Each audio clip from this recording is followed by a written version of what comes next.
The king who refused to feed. Rain tapped the rooftops of Valemere like nervous fingers, and the city smelled of wet stone, old books, and candle smoke. Lanterns trembled in the wind, throwing long shadows that looked like they were trying to escape. At the highest tower of the old castle, King Lucien Draven stood at an open window with his hands behind his back, perfectly still. People said he didn't breathe. People said he didn't feel. But the truth was quieter and harder. He did feel too much. The sound of laughter from the streets below rose and fell with the storm, and Lucien listened like someone starving for a song he wasn't allowed to hear. In his chambers, the velvet curtains were drawn, the fireplace burned low, and a silver goblet sat untouched on a carved table. Untouched, because he had made a vow no one believed was possible. He would not feed on the innocent. Not again. A soft knock broke the silence. His advisor, Lord Marius, entered with careful steps, like he feared even the air might offend the king. Marius wore a smile that tried to look respectful but failed. It had the sharp edge of someone who enjoyed being right. "The council is waiting," Marius said, glancing at the goblet, "and the city is restless." Lucien didn't turn. Restless is a gentle word. Marius shrugged. "Your people are hungry, my king. They whisper that you have grown weak, that you have forgotten what you are." Lucien's voice was calm, but it carried weight like a door closing. "I remember what I am. That is why I refuse." Marius stepped closer, lowering his tone. "Then at least let the guards take what they need. One small feeding from the poor districts. They won't fight. They never do." Lucien finally turned, and for a heartbeat Marius flinched. Not because Lucien looked monstrous. He looked almost painfully human. Dark hair slightly damp from the open window, eyes like deep red wine holding too many regrets. His face was beautiful in the way a winter night can be beautiful, quiet, distant, dangerous if you underestimate it. "The poor districts," Lucien repeated. "The ones who already give everything." Marius spread his hands as if offering logic like bread. "It is tradition." Lucien's gaze sharpened. So was cruelty. For a moment the storm filled the room, and the castle felt less like a throne and more like a cage. Lucien could sense it, the pressure of centuries, the expectations of monsters who wanted their king to lead them the old way. Then something else reached him. A scent faint and wrong in a place like this. Not perfume, not candle wax, something warm and living. Human. Lucien's posture changed instantly, like a man waking from a dream. He moved toward the door, eyes narrowing. Marius noticed. "My king." Lucien didn't answer. He walked down the long corridor where portraits of past kings watched him with cold approval. Their painted smiles seemed to say, "Feed, rule, forget mercy." But the scent grew stronger, and underneath it came a sound. Quick footsteps, then a stifled laugh, then a whispered argument. A girl's voice, breathless but bold. "I told you this was a terrible plan." Another girl replied, lighter, almost amused. "You said that about sneaking into the bakery, and we survived that." Lucien stopped at the stairwell, listening. The voices were close, below the servants' passage. Humans inside his castle. That wasn't just danger. That was a message. He descended silently, his boots not making a sound. At the bottom of the stairs, moonlight spilled through a narrow window, turning the dust into floating silver. Two figures stood near a storage door, soaked from the rain and trying to catch their breath. One was tall and serious, her dark braid plastered to her cloak, eyes scanning every shadow like she expected the shadows to bite back. The other was smaller, cheeks flushed with excitement, her smile too bright for a place like this. The smaller girl held up a key ring like a trophy. "See," she whispered. "Easy." "Easy," the taller one hissed. "We're inside the Vampire King's castle." The smaller girl grinned. "Exactly, Big risk, big story. Lucien watched them for a beat too long. He should have called guards. He should have turned away. But there was something in their exhaustion that pierced through his practiced indifference. They didn't look like thieves. They looked like survivors. His voice came from the shadows, smooth and controlled. You should not be here. Both girls froze. The key ring slipped from the smaller one's fingers and clattered softly against the stone. The sound felt loud enough to wake the dead. The taller girl stepped forward instinctively, placing herself between Lucien and her friend. Her hands were empty, but her courage was. We're not here to hurt anyone, she said, trying to keep her voice steady. The smaller girl, despite trembling, lifted her chin. And if you're going to kill us, at least do it quickly. Lucien blinked, genuinely startled, not by the words, but by the way she said them, as if she had been forced to practice bravery too many times. I am not going to kill you, he said quietly. The taller girl's eyes narrowed. Then what are you going to do? Lucien could hear the thump of their hearts. He could feel the warmth of their blood like a distant music. It should have been torture. Instead, it was memories. He saw himself long ago, another kind of hunger, another kind of fear. He remembered the night he first became a king, when he promised his people safety and gave them power instead. He remembered the faces he could never apologize to. The smaller girl suddenly coughed, hard, bending over. The sound was wet and desperate, the kind you heard in winter when families couldn't afford coal. The taller girl grabbed her arm, panic rising in her eyes. Lina, she whispered, not now, please. Lucien's gaze snapped to the smaller girl. Her skin was pale, not vampire pale, but human sick. Her lips had a faint blue tint from cold. She tried to laugh it off, but the laugh broke halfway. The taller girl looked at Lucien like she hated him already, like she had to protect what she loved. She needs medicine, she said. Real medicine. We came because the palace has it. The city clinics turned us away. Marius's voice echoed from the stairwell behind Lucien, accompanied by approaching footsteps. There you are, my king. I heard voices. Lucien didn't move. He only raised a hand slightly, a silent command.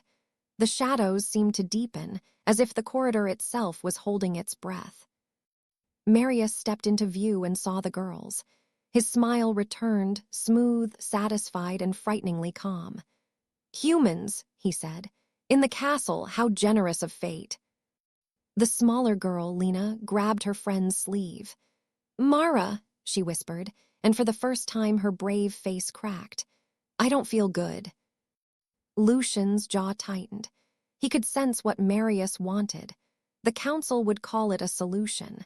A feeding would calm the hungry vampires. An example would frighten the city into silence. And yet, in that moment, Lucien wasn't looking at two intruders. He was looking at two girls who had risked everything for love and survival, and at an advisor who would happily turn desperation into dinner. Marius took a step forward. My king, he said softly, like a prayer made of poison, you asked for a way to restore order. Lucien stood between Marius and the girls, his expression unreadable. He felt the old hunger rise, not just for blood, but for control, for relief, for the easy path. He could end the city's unrest in one decision. He could also destroy the last piece of himself that still believed in mercy. Lucien spoke without turning his head, voice low and steady. If you touch them, Marius, you will learn what weakness truly is. Marius paused, eyes narrowing with surprise, then amusement. So the rumors are true, he murmured. Our king has a heart. Behind Lucien, Mara whispered, trembling but stubborn. Why are you helping us? Lucien didn't answer right away. He stared at the small, shaking girl, at the fear in Mara's eyes, at the corridor full of listening shadows, and at the choice pressing down on him like the weight of a crown. Because the truth was this. Helping them would start a war inside his own castle. And refusing them would finish the war inside his soul. Lucien finally turned his head slightly, just enough for the girls to see the conflict in his eyes. "Tell me," he said, voice almost gentle, "if I save her, what will you demand from me in return?" Mara opened her mouth to speak, but Lina swayed, and her knees buckled as she collapsed toward the cold stone floor. Lucien moved faster than thought, catching her, warm human weight in his arms, fragile like a promise. And as he held her, the corridor lights flickered, the castle seemed to shudder, and from deeper inside the fortress came the distant sound of doors opening, many doors. Vampires waking. Hungry. Curious. Lucien looked up, realizing he might not be able to hide them, not even as king. Not tonight. Not with the smell of human blood in his arms. And the last thing he heard before the shadows filled with approaching footsteps was Marius whispering, delighted, "Now, let us see what kind of king you truly are." The first vampire appeared at the far end of the corridor like a statue coming to life, his eyes catching the lantern light with a hungry shine. Then another stepped out from a side passage, then two more behind them, their movements quiet, almost polite, as if they were guests arriving at a dinner they had smelled from rooms away. Lucien kept Lina lifted against his chest, one arm firm beneath her shoulders, the other steady at her waist. Her breathing was thin and uneven, and every shallow exhale felt like a countdown. Mara pressed close to Lucien's side, not because she trusted him, but because the dark around them had started to feel like teeth. "Stay behind me," Lucien said, his voice low enough that only the girls could hear it. Mara swallowed. "Why?" Lucien's eyes didn't leave the gathering figures. "Because I am the only promise you have right now." A small, ridiculous sound slipped out of Lina, a weak laugh, half a cough. "That's not comforting." For a heartbeat, Lucien almost smiled. Almost. "You'd be surprised what a king can be," he murmured, and there was something strange in his tone, like someone remembering how to be human one word at a time. Behind Lucien, Lord Marius watched the corridor fill and looked satisfied, like he had arranged the whole moment the way a musician arranges a song. He raised his hands gently, as if calming a crowd. "Brothers," he called, "we have unexpected visitors, and our king has offered them shelter." The vampire's eyes shifted to Lucien. Some looked confused, others looked offended. One of them, broad-shouldered and dressed like a nobleman who still believed in old rules, stepped forward with a stiff bow. "Your Majesty," he said, "the scent is undeniable. We have starved for weeks because you have tightened the reins." Lucien's jaw flexed. "You have not starved, you have been restrained." A murmur rippled through the group, and it wasn't only hunger that moved among them. It was pride, entitlement, the dangerous belief that power excuses everything. Mara leaned closer to Lucien, whispering quickly, "If you're protecting us, why did you bring us where they can see us?" Lucien didn't answer because the truth was too bitter. He hadn't brought them here. The castle itself had dragged them into the center of attention. In a place built on fear, secrets never stayed hidden for long. A younger vampire, with soft features and nervous hands, stared at Lina with something almost like shame. "She's sick," he said quietly, as if speaking the obvious might soften it. "Let her go." "Let her go," Marius repeated, smiling. "You mean let her run. Let the city know the king has humans sleeping in his arms." He stepped closer, careful to keep his tone respectful, but every word was a needle. "Your Majesty, the council will not accept this. They will see it as betrayal." Lucien finally turned his head enough to meet Marius's eyes. "The council answers to me." Marius's expression stayed pleasant, but something cold moved behind it. "Only while the council believes you can keep them alive." The corridor felt smaller. The air grew thick with waiting. The vampires didn't rush. That was what made it worse. They were disciplined, trained by centuries of hunting to let fear do half the work. Lucien lowered his voice again. "Mara, can you walk without stumbling?" Mara's throat bobbed. "Yes." "Good." Lucien shifted Lina gently, supporting her more securely. "If I tell you to run. You don't argue, you don't look back." Mara's eyes flashed. "I'm not leaving her." "You may not get a choice," Lucien said, and the softness in his words was strange, almost tender. "Courage is not always staying. Sometimes it is surviving long enough to fight tomorrow." Mara's face tightened at that, like the words had landed in a place she tried not to touch. "People don't fight tomorrow where I come from," she said. "They just get through today." Lucien heard that sentence like an accusation against the whole world. He held Lina a little closer, and for a moment he wasn't thinking like a king. He was thinking like someone who understood what it meant to endure without hope. Then Lina stirred against him, her eyes barely open. She looked up at Lucien's face as if trying to focus on something solid. "You're cold," she whispered, almost complaining, like a little sister trying to be brave. Lucien's voice softened without permission. "I know." Lina breathed out shaky. "But you're not scary." The corridor went quiet in a different way, as if even the vampires had heard it. Words like that were dangerous. In a kingdom built on fear, the idea that the king was not scary was almost treason. Marius's smile thinned. "Sweet," he said, with a gentleness that wasn't real. "She's delirious." Lucien's eyes darkened. He turned slightly so his body shielded the girls more fully. "No one touches them." A noblewoman vampire stepped forward, elegant and impatient. "Then you will answer this, Your Majesty," she said. "Why keep them? Why risk us for two humans?" Lucien looked at the faces gathered there, some angry, some hungry, some simply tired. He saw the truth no one wanted to speak. His people weren't evil because they were vampires. They were becoming evil because nobody had asked them to be better. Nobody had shown them a different kind of strength. "I keep them," Lucien said, voice carrying, "because we are not animals." A few vampires bristled at that. Someone hissed under their breath. Marius's eyes glittered as if he'd been waiting for Lucien to say exactly the wrong thing. "We are not animals," Lucien continued, calmer, firmer. "We do not take from the helpless because we are afraid.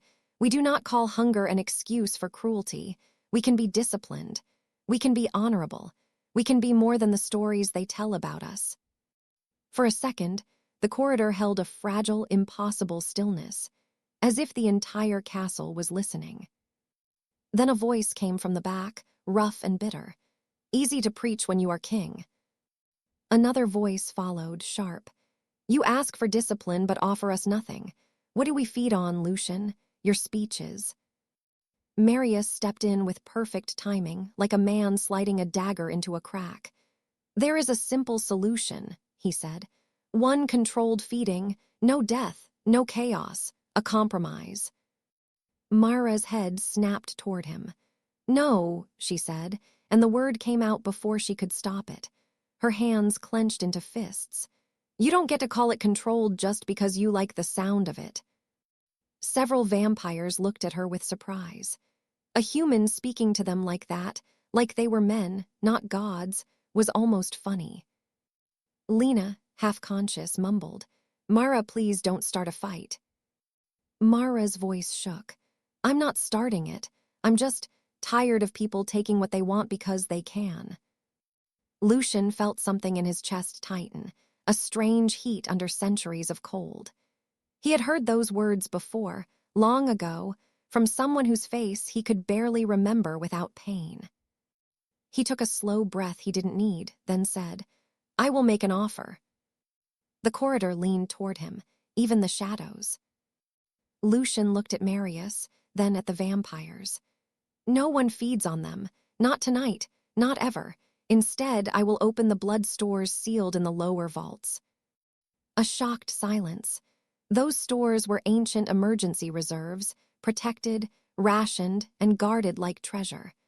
The council treated them like holy relics. To use them for anything but war was unthinkable. Marius's polite mask cracked just a little. Those reserves are for our survival. Lucien's voice didn't rise, but it grew colder than the storm outside. This is our survival. A kingdom survives by the decisions it refuses to make, even when it could. The younger vampire with nervous hands whispered, almost hopeful, "He's offering us a way."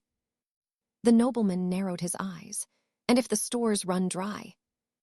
Lucien's answer was quiet and terrifying in its honesty.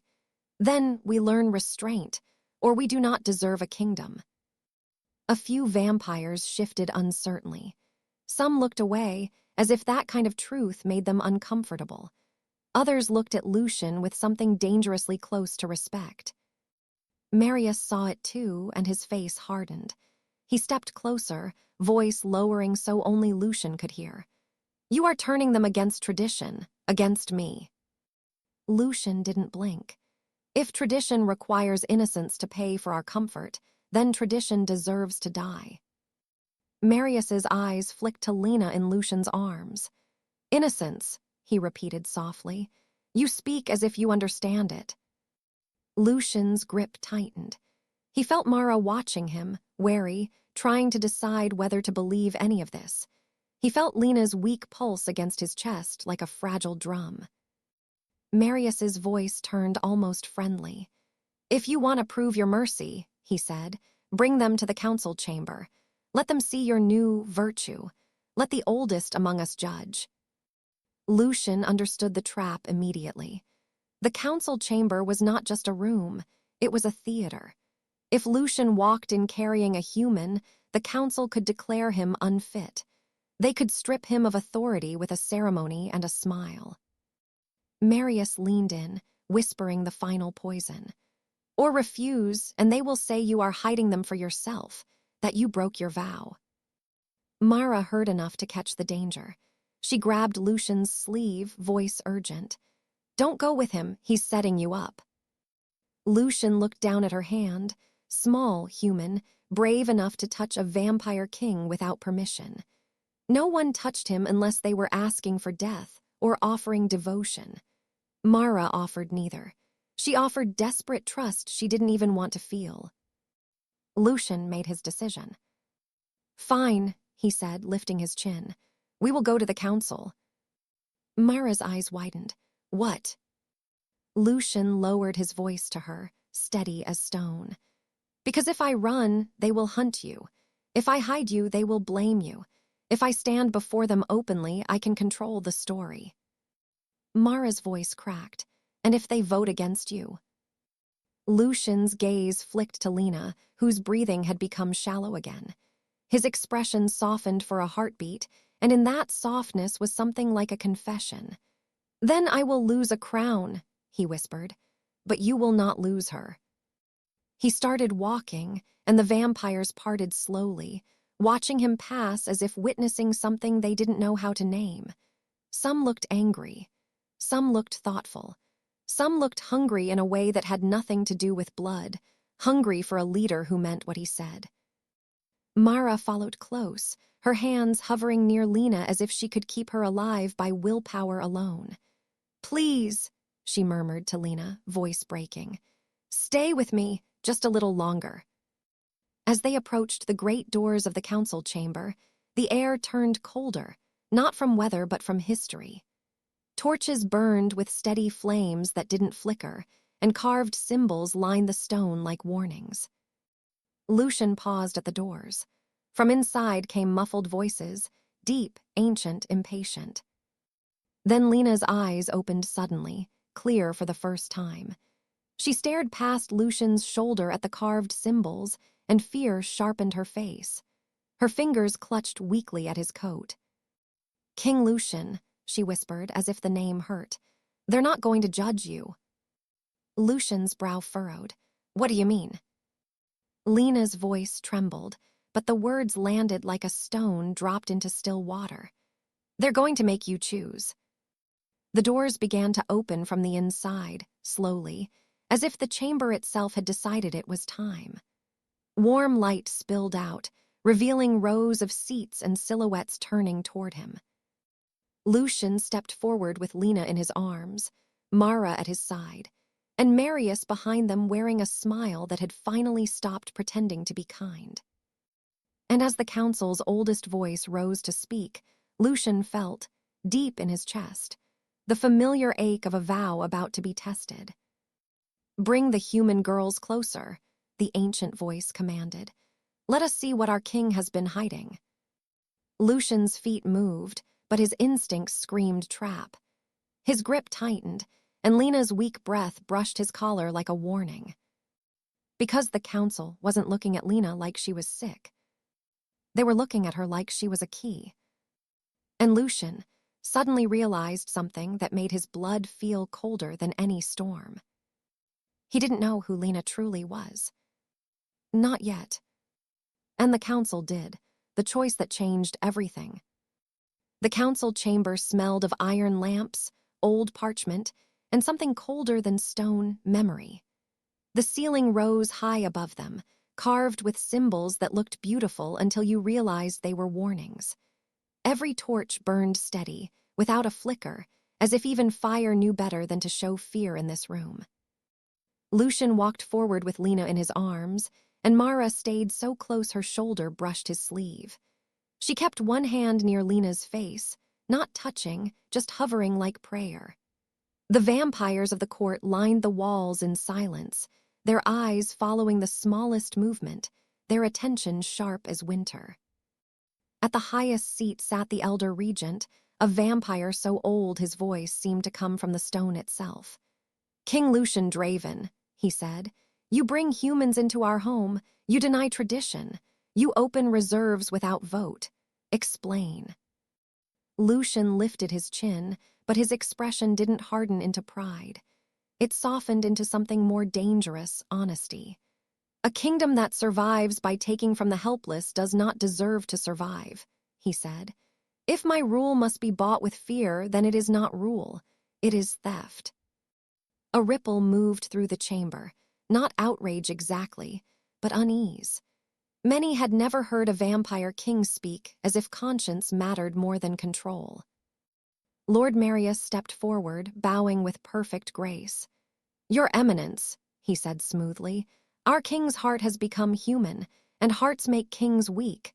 The humans came as thieves, yet he shields them. The city will smell this softness and revolt." Lucien didn't look at Marius. He looked at the council. "The city is already revolting in silence," he said. "Hunger grows in the poor districts because we allowed it. Fear grows in the streets because we taught it to. I will not rule a graveyard of hope." The elder regent's gaze slid down to Lina. "The sick one," he murmured. "Bring her closer." Mara stiffened. "No." The word escaped her before she could swallow it, and it rang like a bell in a place that demanded obedience. A few vampires tilted their heads, amused. Others narrowed their eyes, offended. Lucien spoke quietly, warning and promise together. "Mara." She turned to him, eyes wet with anger she refused to show as tears. "They're looking at her like she's not a person," she whispered. "Like she's a thing." Lucien shifted Lina slightly higher, keeping her cradled firmly. "I know," he whispered back, "but if we fight here, we lose before we begin." The elder regent's expression barely changed. "Place her on the altar stone." Lucien's entire body went still. The altar stone sat in the center of the chamber, smooth, ancient, ceremonial. It was used for oaths, judgments, and older things people didn't like to talk about. Marius watched Lucien carefully, enjoying the moment too much. "It is only inspection," he said. "Surely a compassionate king has nothing to hide." Lina stirred, her lashes fluttering as if the air itself was heavy. She looked up at Lucien with a frightened clarity that didn't match her weakness. "Don't," she whispered. Lucien's arms tightened around her. "I won't let them hurt you." The elder regent leaned forward. "Then you already choose her over your own kind." The chamber held its breath. Lucien finally stepped forward, but instead of laying Lina on the altar, he turned slightly and kept her against his chest. He set his boots beside the stone, close enough to show he wasn't running, but not close enough to surrender her. "I will answer your questions," Lucien said, voice calm, "but she stays with me." A soft hiss rose from several throats. Marius's smile returned, bright as a blade. The elder regent's eyes narrowed. "You test our patience, Lucien Draven." Lucien held the gaze. "I test your conscience." That was when Lina's hand, shaking, reached for Lucien's collar. Her fingers found a hidden chain he wore beneath his coat, and she tugged weakly, like she recognized it, like she had seen it before. Lucien froze, startled by the tiny pull. The chain slid into view, a worn pendant, old silver, shaped like a simple crest. Mara's breath caught. "What is that?" Lucien didn't answer because his throat had closed around a memory. He hadn't worn that crest since the night he became king. Since the night he lost the only human who had ever spoken to him without fear. The elder regent's voice turned suddenly softer, almost satisfied. "She recognizes the crest." Marius stepped closer, eyes glittering. "Of course she does," he said, "because she is not here by accident." Mara's head snapped toward him. "What are you talking about?" The elder regent lifted one thin hand. "The girl's bloodline is old," he said. "A human family once bound to our throne by oath. A family entrusted with a secret, one meant to awaken if a king ever refused the nature of his crown." Lucien's mouth went dry. "What secret?" The elder regent's tone sharpened. "Your father broke the first treaty with the humans of Valemere and ruled by fear. You were crowned with the same poison in your veins. But one human woman begged for a different future, and she died for it." Lucien's eyes flicked to the crest, then to Lina's pale face. A single truth assembled itself in his mind, piece by piece, like a door unlocking. Mara spoke, trembling. "Lina, what are they saying?" Lina's lips moved, but her voice came out thin. "Mara," she whispered, "I didn't want you to know like this." Mara's eyes widened in pain. "Know what?" Lina tried to sit up in Lucien's arms, fighting her own weakness. "My mother told me, if I ever found the king who doesn't feed, I have to give him something. Something that can change everything." Lucien stared at her. "What did she give you?" Lina swallowed, and her eyes filled, not with fear now, but with grief. "The true vow," she whispered. "The one your throne forgot." Marius's voice cut through, smooth and urgent. "Your Eminence, this is exactly what I warned of. Human manipulation. A childish fairy tale meant to soften a king until he can be removed." The elder regent's gaze remained fixed on Lina. "Speak it," he commanded. "Speak the vow." Lina's hand clutched Lucien's sleeve as if she could anchor herself. Her voice shook at first, then steadied, becoming strangely clear. "A king is not the hunger of his people," she said. "A king is the restraint that keeps them from becoming their worst selves. A king does not feed first. He protects first. If he cannot protect the powerless, he has no right to power." The words hit the chamber like thunder that didn't make noise. Several vampires flinched, not because they feared the vow, but because something inside them recognized it, like an old bell ringing in a forgotten part of the soul. Lucien felt the vow enter him like warmth he didn't deserve. The elder regent's face tightened. "A vow spoken by a human does not bind us." "It binds me," Lucien said, and his voice carried so fully that even the whispers died. "Because I have been waiting my entire life for someone to tell me I am not doomed to be a monster." Marius laughed softly, but there was panic in it. "Listen to him," he said to the council. "He is bewitched by words."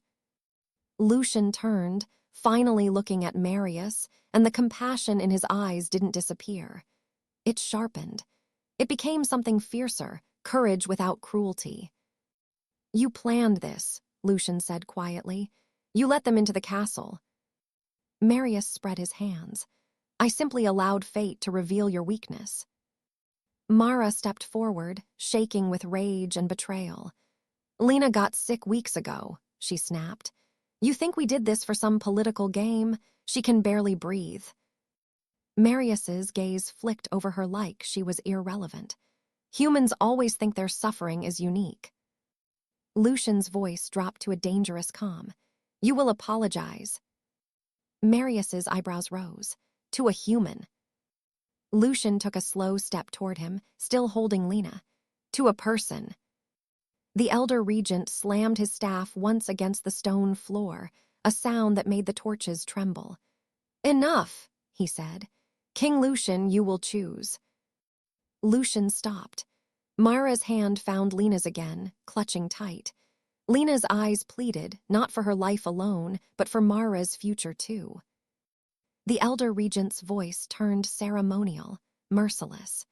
Either you surrender the human girl and return to the old ways, feeding to restore order. Marius's smile widened. Or you keep your mercy, the elder regent continued, and the council will declare you unfit. Your crown will pass to a regent, one who will not hesitate. Mara whispered, broken. If you lose the crown, Marius will kill us. Marius's smile didn't deny it. Lucien looked at the chamber full of vampires, at the faces that had served his family for centuries. He could see it clearly now. Marius didn't want food. He wanted fear. He wanted a king he could control or a crown he could steal. Lucien's fingers brushed Lina's damp hair. The cold of his skin met the fever of her forehead, and he felt something simple and human rise above politics. Love, in its purest form, wasn't romance. It was protection. Lucien lifted his gaze to the elder regent. I choose mercy, he said. A storm of whispers erupted. Marius's face sharpened with triumph. Mara's breath left her in a silent sob. The elder regent nodded once. Then you surrender the crown. Lucien's voice didn't break. If a crown requires a child on an altar, it was never worth wearing. He stepped forward and reached up with his free hand, unclasping the heavy royal chain from his neck. The metal looked almost black in the torchlight. He held it out, not thrown, not dramatic, just offered like a man laying down a burden. For the first time in the chamber, silence returned. Not because they demanded it, but because something about his humility was unfamiliar. Marius moved quickly, eager. Your Eminence, he said, I will serve as regent until... No, said a voice from the side. It was the younger vampire with nervous hands, the one who had shown shame in the corridor. He stepped out from the wall, shoulders trembling, but he didn't retreat. No, he repeated louder. Not him. Others began to move too. A noblewoman shifted forward, eyes narrowed at Marius now, not Lucien. The broad-shouldered nobleman who had complained about hunger hesitated, then stepped beside the younger vampire. Lucien watched, stunned, as a line formed, not against the throne, but against the lie that cruelty was necessary. Marius's smile faltered. What is this? The noblewoman spoke coldly. A king who gives up power to spare a human has more strength than a regent who takes power to satisfy himself. Marius's eyes flicked to the council, searching for support, but the chamber had changed. The vow Lina spoke had cracked something open. Not all hearts, but enough to shift the ground beneath him. The elder regent's voice grew thoughtful, wary. You would defy council order. The younger vampire swallowed. We would defy Marius, he said, because if mercy is weakness, then I would rather be weak than hollow. Marius's face hardened. You are all fools. He took a step back, hands lifting as if he could still charm the room, still steer it. But the mood had shifted, and he could feel it slipping away. Lina suddenly gasped, sharp and frightening. Her body went rigid in Lucien's arms. Mara panicked. Lina, look at me, please. Lucien's control nearly snapped. She needs medicine now. Marius's eyes glittered with a final, ugly calculation. Medicine, he said softly, or blood.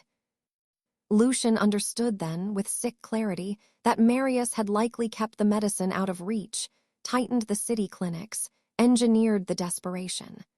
Not to kill Lina, but to bring her here, weak enough to be controlled, valuable enough to be bait. Lucien's voice became ice. Where is it? Marius tilted his head. In the lower vaults, he said. The ones you opened, how noble, how tragic if you never reach them. The elder regent lifted his staff again. Guards. Lucien didn't wait for permission. He turned and ran, not in panic, but in purpose, moving through the chamber doors with impossible speed while still holding Lina carefully, as if she were made of glass. Mara sprinted beside him, breath tearing in her chest, refusing to fall behind. In the corridor, the vampires who had sided with Lucien moved too, blocking paths, slowing those who hesitated, creating a living shield without spilling blood. It wasn't war. It was something stranger, restraint under pressure, discipline becoming bravery.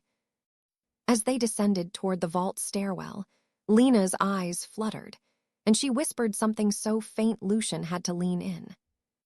What? He asked, voice rough. I'm sorry, Lina breathed. My mother, she said you'd have to choose and it would hurt. Lucien's throat tightened. You don't have to apologize for surviving. Mara choked out a laugh through tears because it was ridiculous and heartbreaking all at once. Of course the vampire king is the nicest one here, she muttered, breathless. Of course. For a second, even in terror, Lucien felt the smallest warmth at her sarcasm. I try, he said, and it sounded almost like a joke, almost. They reached the vault door, a slab of black metal etched with the same symbols as the council chamber. Lucien pressed his palm to the seal, and the metal hummed. The castle recognized him even if the council didn't. The door opened with a slow sigh. Inside, the air was cold and clean, smelling of herbs, sealed jars, and old linen. Shelves lined the walls with supplies that could have saved hundreds, if fear hadn't hoarded them. Mara grabbed a lantern and scanned the shelves wildly. What am I looking for? Lucien's voice steadied. Silverleaf tincture, and the blue vial marked with the sun's symbol. Mara's hands shook as she searched. If you're wrong. I'm not, Lucien said, because he couldn't bear the alternative. Mara found the vials and rushed back, nearly tripping. Lucien laid Lina gently on a cushioned bench, keeping his body between her and the open doorway. Mara knelt, lifting Lina's head with trembling care, and Lucien guided the medicine with a gentleness that didn't match the monster stories. Lina swallowed with difficulty, coughing once then again. Mara's face crumpled. Please, she whispered, please don't leave me. Lucien watched, and something inside him shifted forever. He had thought he was protecting two humans. He realized he was witnessing the reason mercy mattered, love that refused to become selfish even when it was desperate. Footsteps sounded above, many approaching. Marius's voice echoed down the stairwell, calm and bright. There you are. Lucien stood, turning toward the entrance. His eyes weren't red with hunger now. They were red with decision. He stepped into the doorway, blocking it like a living gate. Marius appeared at the top of the stairs, surrounded by a handful of loyalists. He didn't look angry, he looked entertained. You gave up the crown, he said. Do you feel lighter? Lucien's answer was quiet. I feel clean. Marius laughed. Clean won't keep you alive. Lucien didn't flinch. I'm not trying to stay alive. I'm trying to leave something worth inheriting. Behind Lucien, Mara whispered, Lina's breathing is wait. Lucien didn't turn, but his heart, if it could still be called that, paused. Mara's voice broke, half laugh, half sob. It's steady. She's steady. Lucien closed his eyes for a single second. letting relief hit him like sunlight he didn't deserve. When he opened them, he looked at Marius with something almost pitying. "You lost," Lucien said. Marius's smile twitched. "I haven't begun." He lifted his hand, and one of his loyalists stepped forward with a scroll, a council decree bearing the old seal. Marius held it up like a verdict from the heavens. "By order of the council," he announced, "Lucien Draven is stripped of protection. He is no longer king." The words were meant to break him. Lucien simply nodded. "Then I stand here as no one," he said, "which means I can finally do what kings are too afraid to do." Marius narrowed his eyes. "And what is that?" Lucien's voice was low and clear. "Tell the truth." He raised his hand, not in attack, but in command, and the younger vampire with nervous hands stepped into the stairwell behind Marius, holding a second scroll taken from the council archives. He read aloud, voice shaking but strong. "It is recorded that Lord Marius of House Vane restricted medicine shipments to the outer clinics during the winter surge," he said, "and ordered the seizure of human relief wagons to increase dependence and silence in the lower districts." A stunned hush. Marius's face went still. "That is forged." The noblewoman stepped into view behind the reader, holding a ledger. "It isn't," she said. "His signature is everywhere."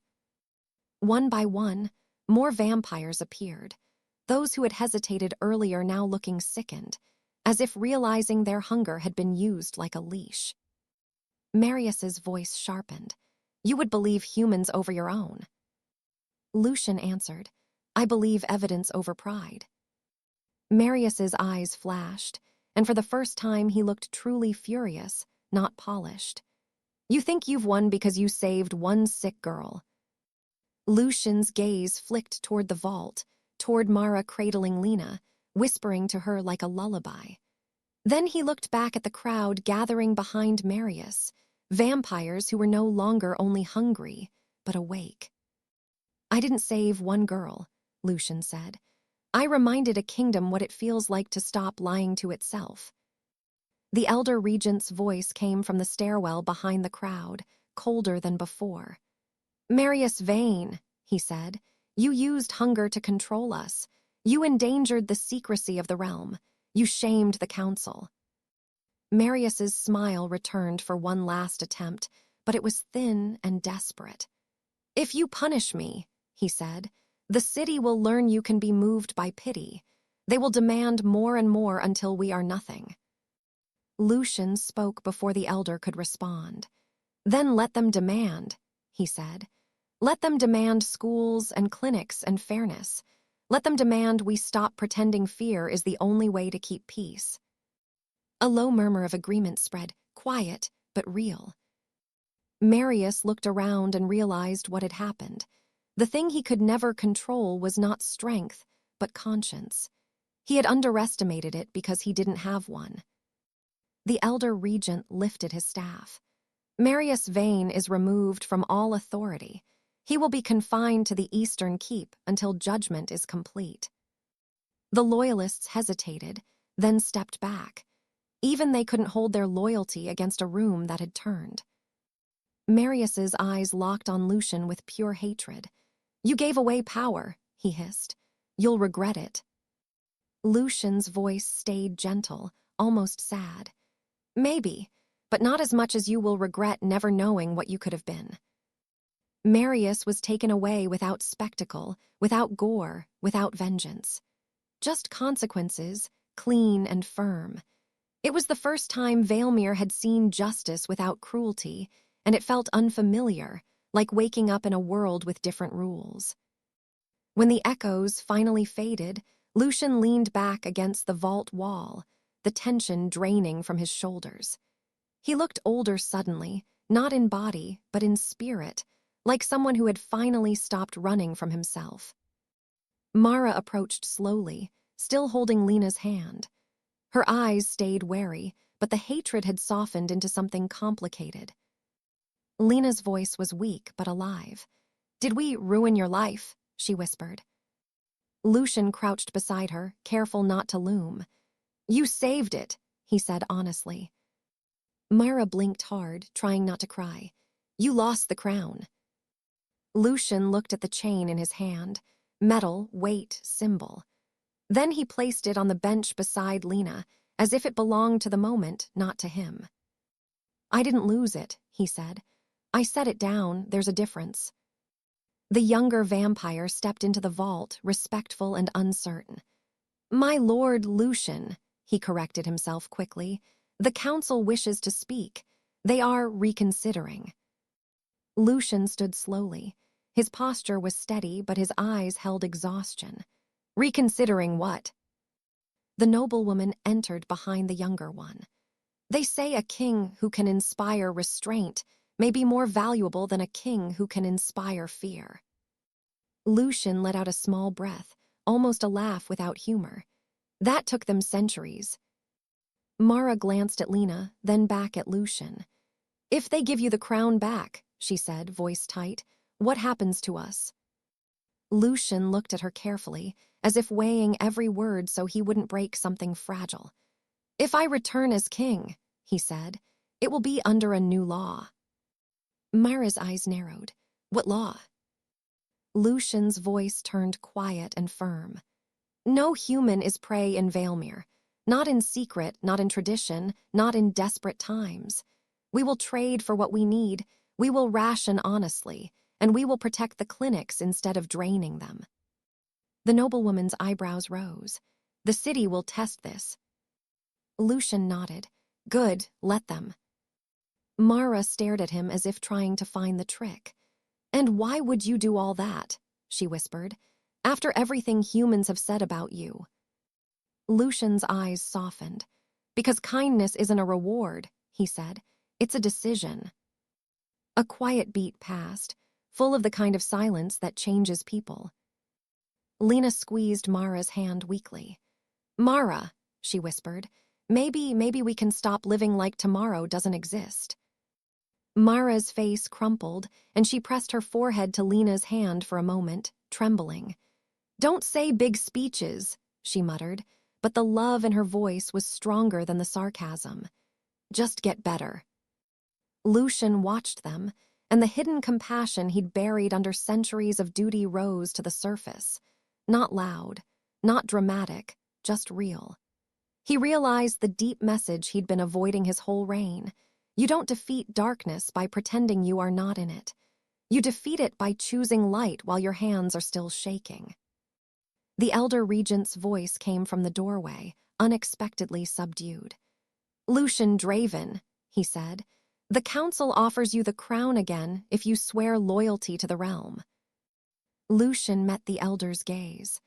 "I will swear loyalty," he said, "but not to the old realm. I will be loyal to what we should become."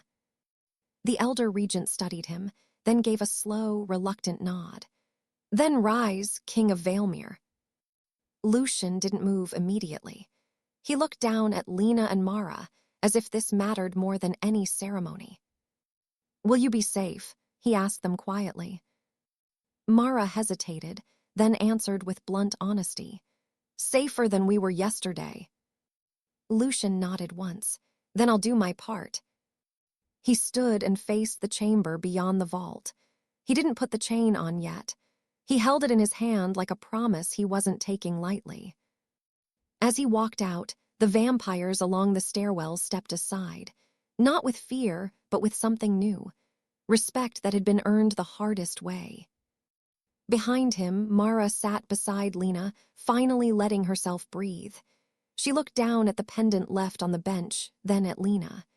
"Your mother planned this," she whispered. Lina's eyes closed for a moment.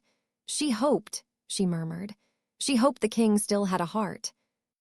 Mara looked toward the doorway where Lucien disappeared. "He does," she said softly, surprised by her own certainty. "And that's the most dangerous thing in this whole castle. Because a heart can start a revolution." And in Valemere, revolutions didn't begin with swords or screams. They began with one king choosing not to feed. They began with two girls choosing to believe tomorrow could exist. They began with mercy, quiet, stubborn, and unstoppable.